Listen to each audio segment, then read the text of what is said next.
25 या 26 साल की उम्र में शादी का सोचूंगी।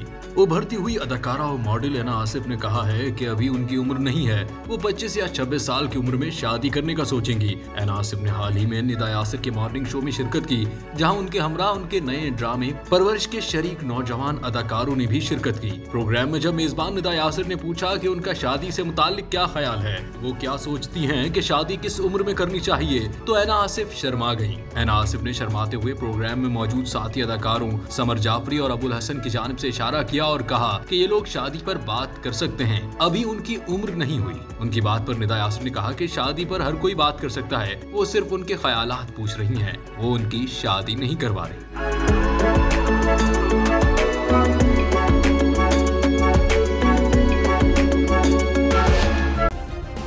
सब्सक्राइब करें और बेल दबाएं ताकि कोई खबर रह न जाए।